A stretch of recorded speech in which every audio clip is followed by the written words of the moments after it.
you all for being with us today during LEAP. The goal of you all being here today is for us to kind of start talking about e-learning and attendance, and what attendance will look like during e-learning. So I know there are lots of questions, because certainly several of your parents already have questions about attendance and e-learning. So what questions do you all have at this point? Taurus. Double logging into class, but you have internet problems and they mark you absent. Okay, well, that's a great question, Taurus, TJ. I'm going to call you TJ. So first of all, the expectation during e-learning is that everyone will participate and be in attendance every day during class. And if a teacher is not seeing you in class, then what do you think is going to happen? Don't raise your hand and tell me what happens if a teacher doesn't see you in class. What do you think is going to happen, Elizabeth? You're going to be marked absent. You're going to be marked absent. But TJ just raised a good question. He said, well, I'm trying to be in class and I'm having attendance issues. So I think Molly, when we were talking earlier, she said, well, I'm having attendance issues. What do you think the district should do about a situation like that? Because Molly raised a good point earlier. We were just talking off the cuff. And Molly said, give us an example. Like you could finish all your work by yourself, like on your own time. So, and then Molly said maybe we could finish our work by ourselves on our own time. And so what the district is planning to do in a situation like that, TJ, is you weren't in class because you were having issues with your Chromebook. And so what the district is planning to do, they've come up with something called the DPA, which is the Daily Participation Assignment. So you got marked absent, your parents are going to get that notification from the school saying Taurus was marked absent in class today, but likely your parents already know that you were probably having some internet connectivity issues. So the teachers will have what's called a daily participation assignment, and during that daily participation assignment you'll have the opportunity to go back in, do the daily participation assignment, submit it to your teacher, and then at that point you will then be marked absent, marked present by your teacher. Now the key to that is you have to submit that by 11:59 p.m. on the Sunday of that week. So say today is Monday. You have until Sunday at 11:59 p.m. to get that daily participation activity in, and you'll be marked present. Does that make sense? Yes, ma'am. Okay, so Ms. Carter, give a scenario for them of some ways that they can potentially be marked present and or absent. Let's see if they get it.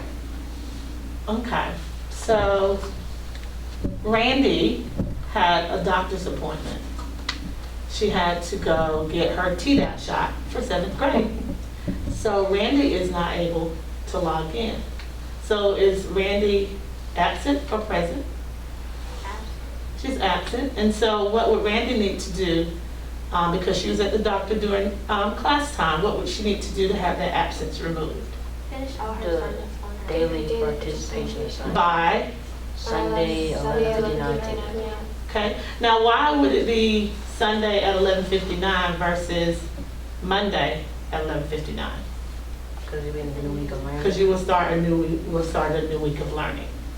Okay? And I would also say too that if there's a doctor's appointment, you can also go ahead and bring in that doctor's note or send in that doctor's note, because it is a medical excuse at that point too. You still do that DPA because you can have that reconciled attendance and have that absence removed by doing the DPA, but also bring in the medical excuse or send in the medical excuse, scan it in, send it in to your teacher like you normally would, but by doing the DPA, the absence is totally removed. So what do you think some examples of a DPA might include? What could a teacher assign as a DPA? You have any ideas? Think about your classes when you were in school, some things that you did daily. Grace, what do you think? Any worksheets or just like taking down notes. Okay. Now, the DPA is not going to be a new part of the lesson. It's already a part of the lesson that the teacher has devised. How many of you in your classes have had to do exit slips before?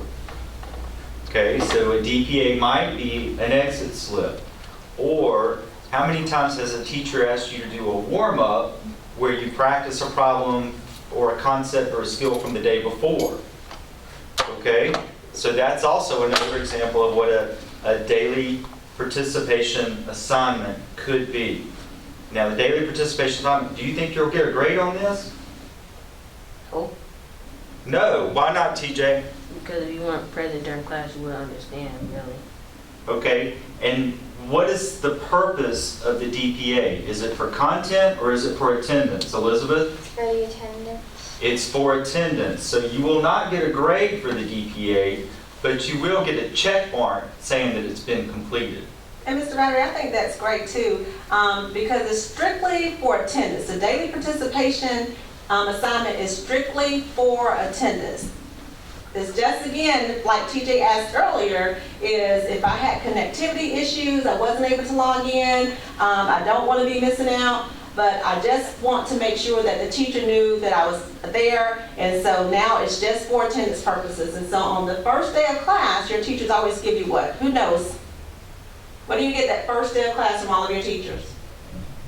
Your schedule? Not your schedule, Course requirement. your course requirement form. Good job, Molly. So your teacher always gives you, in every class period here at Lightfoot Middle School, you get your course requirement form. And on that course requirement form, your teacher is going to tell you what your DPA should look like in each of your classes. It could be like Mr. Rattery said, an exit slip. It could be like your due now. And so you should know in each of your classes what your daily participation assignment should look like in the event that you miss class. Okay? Molly? Will they specifically say like this is your DPA for the day? Some classes will, because it could just be like a journal entry. It could be do your due now for this week or something like that. So they will specifically tell you what your DPA should look like for each of your classes here at Lightfoot Middle School. So you should know for every content class that you have here at Lightfoot Middle School on that course requirement form what your DPAs will look like. Yeah, it'll always be given in advance. Okay? At a minimum, you will know to kind of go back to that teacher's class because they'll be pre-recorded and see what you needed to have done in that class for your DPA to be able to submit it. And again, it's only if you were absent, because if you were in class, you will have already done whatever it was for that day. So if you were absent from class, you'll just go back in and do your DPA. So let's practice this one more time. Okay? Jackson, I'm calling you. So I wasn't in class, but I did my DPA. What happens? Am I present or am I absent? Absent. Now, I wasn't in class, but I did the DPA. Who can help Jackson? Brooke. You were present because you did the DPA. I did the DPA. I wasn't in class, but I did go back and I did the DPA, which is a daily participation assignment. So now I am present. I made myself present. The teacher goes back and she reconciles it. So I was absent at first, Jackson, you're right. But when I went back and I did the daily participation assignment, the teacher will go back and reconcile that absence. As long as I got it in by 11:59 p.m. on that Sunday. And then absence removed. Okay? So what day do they reconcile the absence to being present if you turned in your DPA? Molly? Sunday or Monday? Monday, because you had to turn it in by when? Sunday. By Sunday night. So that's when your teachers will go back, is on that next Monday, and reconcile. And if there were any absences, they will go back and change them to present.